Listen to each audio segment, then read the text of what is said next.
the subject of what we've been talking about, the 4 resolutions of a Buddhist philosophical principle. A lot of people will call it different names.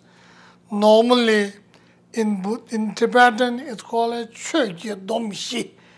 The 4 big, or sometimes a Tawakata Chakjishi. There's some different names. But anyway, which we talked, everything created, phenomena are impermanent.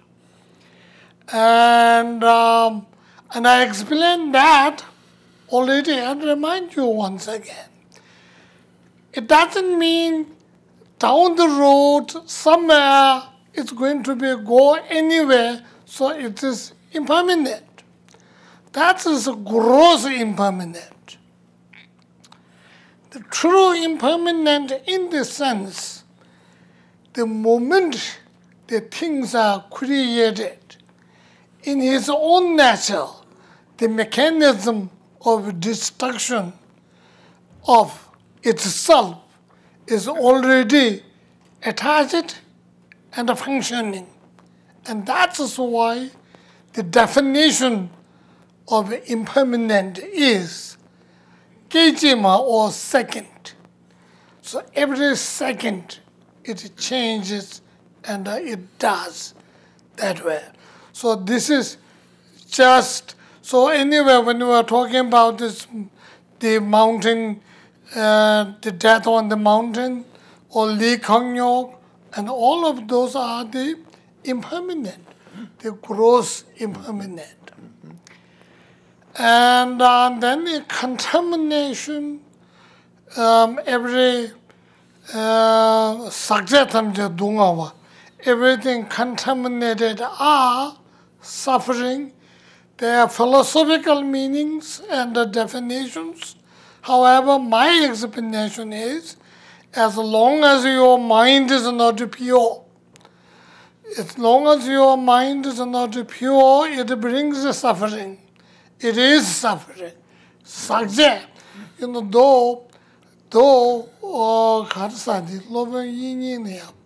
Pasu Bandhu said the definition of sakje is something else. Now I forgot the word. Well, also the word zak in Tibetan, as well as contamination, means has some kind of, it can fall down, it falls apart, it leads to something unpleasant, isn't it? You are very intelligent. Honestly, you know why? You know what? I look at sakje as a one word is sakwa, which is harmful along with it. But then you talk about talking sa means something falling down. I mean that's both true. True. One of my lamas once mentioned that. I like to take credit for the idea, but someone mentioned it. Okay. But he mentioned it in Tibetan, so I just. That is. Because I think the idea behind that is, as Rinpoche was saying, if we don't have enlightened wisdom, or if we don't see things in a true way or in a pure way, then the way we see those things and the relationship we have with those things has some kind of inevitable difficulty. Some kind of frustration or some kind of stress, some kind of conflict will eventually come by the way we think about things and actually the way they really exist, because there's a distance between those. There's bound to be some kind of conflict. You are giving the definition of sakje, Pasu Bandhus. Lama Doban Dujan, Sajek and Jetada, Sonum Guji Java, the Samelam Gitaman, Tao, so you're just giving that Basu Bandhu's explanation. Anyway, thank you. So anyway, so for practical purposes, and I say, when the mind is not pure, then it creates all sufferings. So it's the most important, watching your own mind all the time. because, people who listens to my talk, who comes and hear and listens, and they're all practical people. And there are a lot of great intellectuals are there, professors are there, a number of them, but their main purpose is practically how to function in our life and how to live. So I'm trying to be interpreting that into a very mundane, everyday, sometimes I call it bare bones. So bare bones down. So anyway, such a then we also did a chutam jatoshin damaba. Yangalan devani shishin gawo. Or the everything is emptiness, nature. So today we do have some younger kids also. So I hope this will contribute little something because in one of the principles in the early human philosophy, I will say, and there are differences between the early schools, such as Buddhist schools and non-Buddhist schools. And many of those schools does accept everything is not empty. Everything is something there to trace. There is end of a Russian doll. There is end of a Russian doll. Talking about the Russian doll, this Stephen Hawkins, during the President Clinton's tenure office, and he gave in White House Christmas dinner lecture, Stephen Hawkins. And Stephen Hawkins ended the lecture. Lady and Mr. President, there will be the end of Russian doll. That's how he ended. But later I was told he changed his viewpoints and made there is no end of Russian doll. So however, that's why these scientific things are so important, because particularly Buddha's point of everything empty it doesn't mean there is nothing, because we do have a little school kids here today seeing what Buddhism is all about it. Couple of school kids. So the empty doesn't mean nothing in Buddhist philosophy. There are internal Buddhist schools have way of explaining different. However, the bottom line, bare bones, everything is dependent, interdependent nature of a life. Dependent. People may think east is east, west is west. But if you think one more, if there is no west, how can there be east? If there is no east, how can there be west? So west depends on east. East depends on west. This side depends on that side. If there is no that side, how can there be this side? So it all exists because dependently, helping each other, interconnection, interdependentness is the bottom line for understanding emptiness, selfless. That doesn't mean self is not there. Although there's a sutra that says, no nose, no tongue, no ear, no mouth, no dick. Sorry. And all that. But we have all of them. We do. The big nose, bald-headed, all these are there. So, but in general, all Buddhist schools will think independent, self-existing, takti rawanjing. The independent, self-existing self is never accepted by any Buddhist schools, 4 of them in India, 4 or 5 or 6 or 7 or 20 or whatever in Tibetan, all of those, and none of them will accept that because dependent nature, dependent origination, or interdependent system of existing. So that is my bottom line when they say every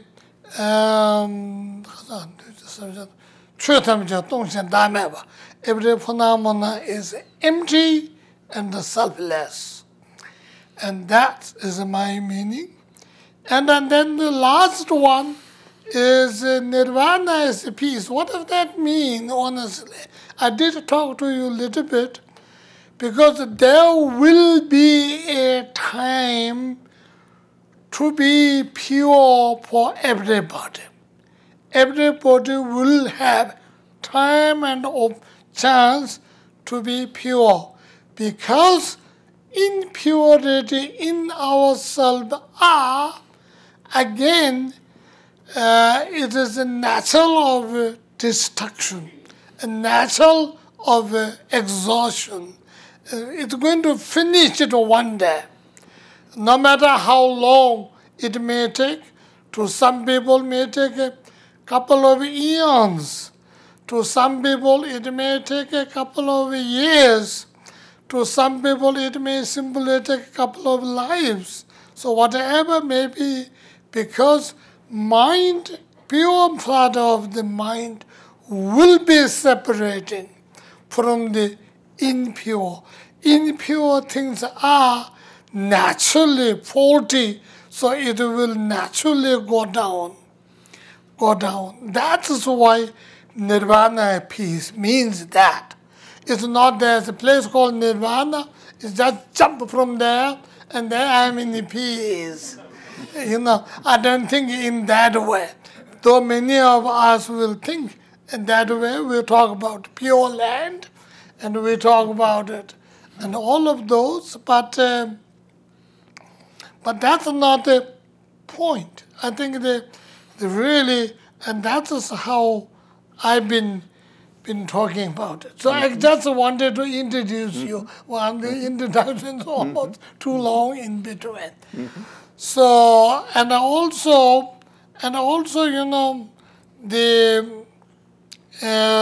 today, or like not today, all the time, His Holiness always says the Tibetan Buddhism works very well with the science. In my understanding of that is because of that impermanent, not impermanent, this emptiness, dependent origination. So certain science, there will be the end of a Russian door. And everything is debatable. There is no indivisible. So that in Buddha's principle, everything is debatable.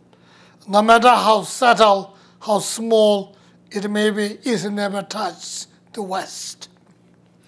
So the Russian doll is like one inside of one. Yeah. Actually, the doll of what I saw has a Chelsea Kindred in there. Kindred with the saxophone, and then something, the Hillary, and then comes the Lewinsky, and at the end there comes Chelsea. So recently I led a 10-day Milarepa lineage, Reichungpa Milarepa, that's Seta Sungtal.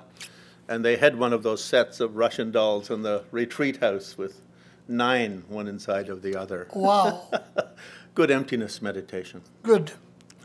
But back to what Rinpoche was saying on emptiness, that the interconnectivity, there's a kind of text in Tibetan called Umatati. Right. And that one from Gyalwa Wensapa. Yes. Really very, very wonderful.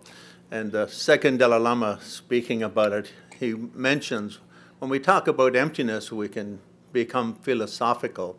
But if, on the other hand, if you think of yourself walking through a mountain pass and you see a tree stump on the mountain, and the mountain pass is famous for having bandits, and you see that tree stump and you see, my goodness, it's a bandit. That's right. And then you get very afraid and very excited and you do all kinds of things because you think there's a bandit about to rob you. And in reality, no matter how much you look in that tree stump, you don't find a bandit. If that tree stump is the Russian elk, there's no bandit that you can ever find. And it's the same with, say, Gelek Rimpoche, Gelek Rinpoche. If you look at him, he looks like an ordinary guy with a nose and ears and what. But no matter how much you look, you never see ordinary guy. All you find is a Buddha. Well, Buddha nature, everybody has it. Everybody has Buddha nature, so, and that's that. But so back to children, for instance, for a child to think, what does Buddhism mean by emptiness, or a young person? I mean, if there's someone you dislike a lot, if you think, why do I dislike them? What is that thing I dislike about them? You'll notice when your feelings for that person changes, the person you disliked disappears. True. It's a whole different person you're experiencing. So I think that side of emptiness from the Gyalwa Wensapa is a very, very useful way of thinking of emptiness experientially. It comes from him, and then it comes down to, I think, I don't know, who else did Umatati, second Dalai Lama does Umatati. It comes to Jinchu Doje and all of those. Anyway, so then I do have a couple of questions to you. That is no, because you spend a lot of time to Asia, and particularly Mongolia and Korea and anywhere else. And how about the Buddhism in those areas, particularly Mongolia? Because traditionally, as you know, in the 18th and 17th century, there's so many great teachers in Mongolia. So many. Remember, we were together in Mongolia in that Kanden Tekchenling monastery. Rinpoche is referring that we're going to take a photo of the group, and we were upstairs, and we'd have to go downstairs for the group. So I said to Rinpoche, oh, we don't need to take that photo. Let's just go sit and talk Dharma. So they went down and took the photo outside. Because on one of those photos with 300 people, nobody can see who's there anyway. So if anyone showed me a photo and they say, where's Gelek Rinpoche? I'd say, oh, there he is. Anyway, but, you know, So I got to spend 2 hours quietly with Rinpoche in the middle of this very busy conference. We've been looking at photographs at that room, and there is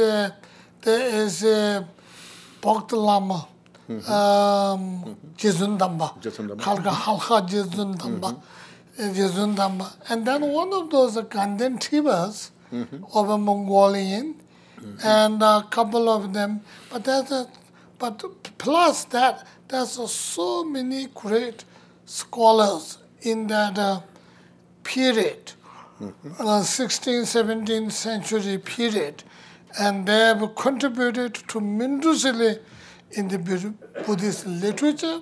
They have contributed tremendously to the Buddhist astrology.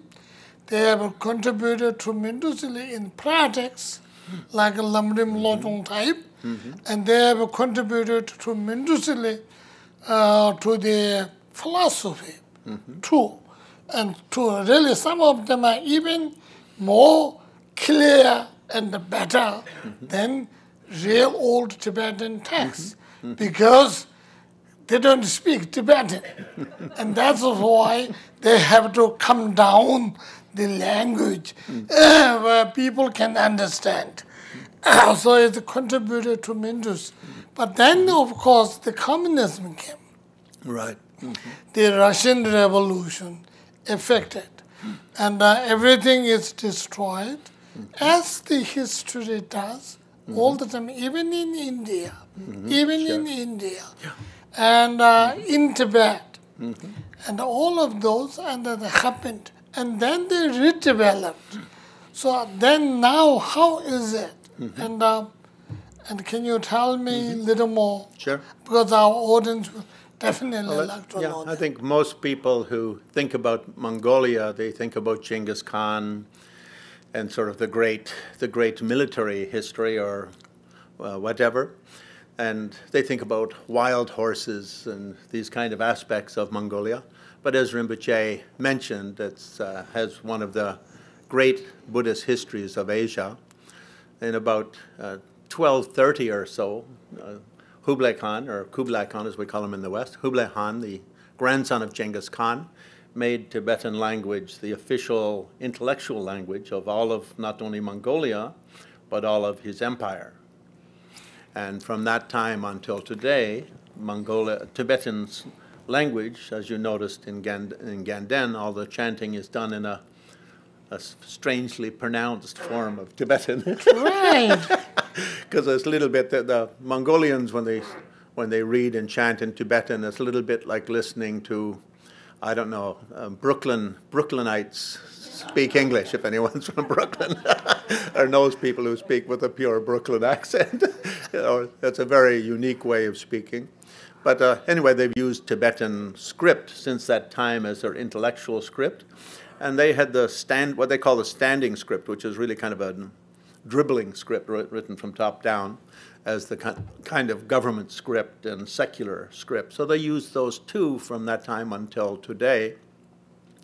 Then I think in the time of the third Dalai Lama, he traveled and taught there very much and had a great impact. So at that time, the Gelugpa, or the Dalai Lama school, became very, very strong. And probably from that time on, 90% of Mongolia became mostly linked to Gelugpa. Then the fourth Dalai Lama was a Mongol, the only Tibetan born outside of Tibet. Right. The only Dalai Lama born outside of Tibet. Only Dalai Lama born outside. And then fifth Dalai Lama, of course, was put in as Lama King of Tibet because Mongolia had been in civil wars with the various kingdoms. Tibet had been in civil wars with King of Beri and King of Song and King of Lhasa. They'd been about 100 years of small kingdoms with a lot of fighting. And everyone thought we need one figurehead at the center who's kind of like a peacemaker.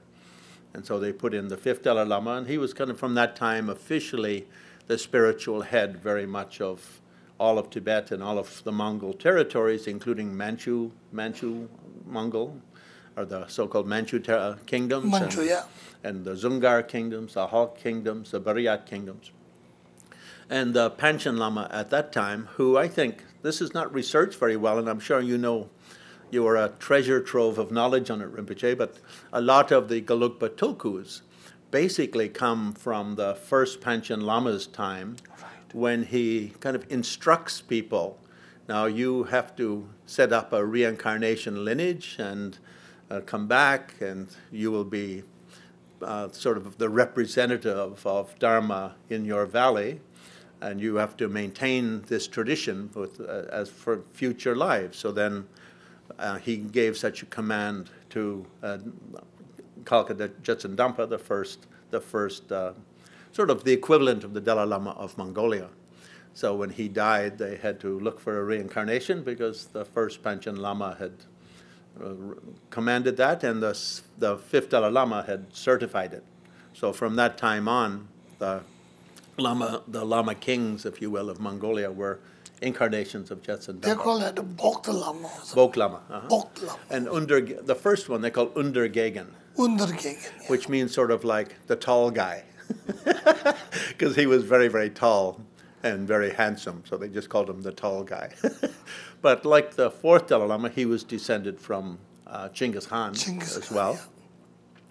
But became a monk and became probably one of the 3 or 4 greatest artists in Buddhist history. He didn't write very much, but he became one of the great artists. So every temple in Mongolia wanted to have at least one statue made by him. And he set up art colonies, if you will, where he would, like Michelangelo and other such artists working with many apprentices, turn out great masterpieces. And things continued like that, and as Rinpoche, as you said, in 1700s, 1800s, Mongolia perhaps even eclipsed Tibet in the number of great masters it produced, and also especially the number of great writers. I think one reason for that is, like, if you look in the monasteries in South India today, many of the best monks, the best trainees, actually come from Kham and Amdo. And one of the reasons for that is they're very far from home, so they end up in the monasteries, and there's nothing to do except study and practice. And if you're from central Tibet, you know, your family's trying to get you to come home on the weekends, and you have all these kind of distractions. And so in South India today, most of the best trainees are from very remote regions. And I think Mongolia's remoteness probably contributed to that. And of course, as Rinpoche, as you know, the 5th Dalai Lama set up a system where the whole planet was divided into areas, the Buddhist world. And if you were born in a particular area, you had a kong, a kind of a hereditary right to study in Geden, Drepung, Sera, Tashi Lumpo, Kumbum, or Labram Tashi Kil. Began with just these 6. And you had to go there for 12 years, basically, minimum for your training. And later they cut out the 2 on the far east and made it the 4 in the center. And later, Tashi Lungpo got angry because they had to pay taxes, so they cut out Tashi Lungpo. So then you could only go to one of the 3, Genden, Drepung, or Sera, each of them having 2 big departments. So from that time on, during that period, these Mongol lamas would go to central Tibet, usually for about 20 years. And because they're very far from home, basically there's nothing to do but study and practice. And of course they're there because they really want to be there, as opposed to often with Tibetans, I think sometimes the parents will say, oh, we'll put you in a monastery, we got a few too many kids. You're off to the monastery. Right. And so then, you know, that distance, I think, helped a lot make very, very great.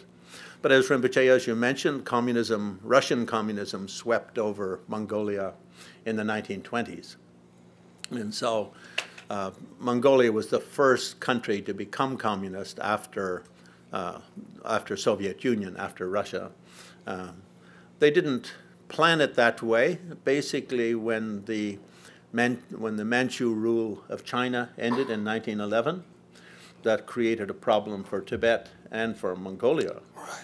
Because until that time, from 1644, when the Manchus and the Tibetans and the Mongols all made an alliance, basically, because they were all Dalai Lama school of Buddhism, right, and they were all what they thought of as one people. So that was one very strong cultural bond. So when the Manchus fell in 1911, it made a problem for everyone. For Tibet, of course, Tibet eventually lost its freedom because of that incident and not being able to sort things out internationally. And the Mongols took assistance from Russia because then the Kuomintang wanted to take over Mongolia. So firstly, they basically they already had a strong connection with the Russians through the Tsars, who would, you know, as you know, Rinpoche, they had sponsored the Kalachakra temple. You've probably even been there. Yes. And so then they came in like that, sort of as helpers to advise in how to keep out China and how to make Mongolia independent. But eventually, of course, Stalin took over Russia. Things became very bad. And between 1928 and 1937, every temple was destroyed and all the monks killed or sent to concentration camps. And from 1937 until 1944, there wasn't even one temple allowed or one monk allowed in Mongolia. Then in 1944, American Vice President Henry Wallace, who was kind of a closet Buddhist, he was a student of Nicholas Roerich, the Russian-born New York Buddhist painter. And so he was going to Russia because the Wallace family did wheat farming. And so they had helped Russia, they were allies in World War II, had helped them put in a bunch of wheat farms based on modern American scientific farming methods. So he went over in connection with that, and he said, oh, well, I want to go to Mongolia, Ulan-Ude and Ulaanbaatar, because my teacher was Buddhist and spent time there, and I have always loved the idea. So then Stalin had to phone up Ulan-Ude and Ulaanbaatar and say, hey, are any monks left alive in prison? We have to open 2 temples. So for that reason, in 1943, they quickly built that one temple in Ulan-Ude. Yes. Well, because everything had been destroyed in Buryat, Russian Mongolia. And one temple was still left standing, Genden, a little bit, although it had been converted into warehouses for the army and things like that. There was not a monastery. But they gathered 40 or 50 monks who were still in prison and put them back in Genden. So when Henry Wallace came in 1944, both Ulan-Ude and Ulaanbaatar, the capitals of Buryat and independent Mongolia, both had one temple. And from that time until 1990, they were only allowed one temple. Right. And they were not allowed to teach in public. So that's kind of sad. So today, I think Mongolian lamas don't have a taste for public teaching, Soche. So for a Mongolian lama to teach like a group like this is still a little uncomfortable for them, because that 70-year period, it was totally unallowed. But they could teach quietly, secretly, in their own, and of course, Rinpoche, you have many friends from Mongolia, because when the Dalai Lama went to Russia, they took him to Mongolia in 1979, and at that time... I was there. You accompanied? Yes, and not Dalai. There are 2 Tibetan Buddhist representatives. One of them is me. The other is, you remember, there's a former Ganden Tiba, Namgyere Kimbo, Losan Kimbo. Oh, yeah. Losan Yima. So he was Namgyere Kimbo that time, and he and me. And so from that time, Dalai Lama got permission from Russia for Buryat to send down 2 monks at a time, and Ulaanbaatar to send down 2 monks at a time, and they could come to India and Dharamsala and study in Senyi-Labta. Right. And of course, at that time, Chuchamps, Hamba Lama Chuchamps was President Kimbo Lama. Came, and also Gunda Sampo, who I'm Sampo sure is also a true, good friend of yours. True. And those 2 became kind of the 2 best educated and trained monks in Mongolia. And until today, with the coming of independence in 1990 from communism, from that time, I think now about 200 temples have been rebuilt, most of them quite small. And so it's sort of growing and rebuilding. The problem is when Russia left, they left them totally impoverished. So Mongolia in the 1990s had no money, because before 1990 you weren't allowed to collect American dollars. It was illegal. So all they had was rubles. And it went from 1 ruble being worth $1 to $1 being able to buy 500 or 600 rubles. And so when Russia left in 1990, basically, Mongolia became one of the poorest countries on the planet for about a decade. And so rebuilding was very, very difficult, and they had no structure, and no resources, and no real talent as well. Now there's always about 500 Mongols studying in the Tibetan monasteries in India. Right. And as they come back, of course, they're performing very important roles. And, well, of course, it'll take a long time. A problem with the Buddhism is it is quite a very deep and also a vast tradition. So just saying I'm a Buddhist doesn't make you a Buddhist. That's right. That's right. And so it's really, traditionally, it's about a 20-year training in Genren Drepung Sera. I think now they've cut it down to 17 years. Is that right? Something. I have no idea. Because I left the community for quite a long time now. I've been 30 to 40 years over. So anyway, thank you so much to sharing your thoughts, and thank you for coming here and giving teachings here. My joy, my pleasure. And, thank you. Thank you so much. Thank you. Thank you, Rinpoche.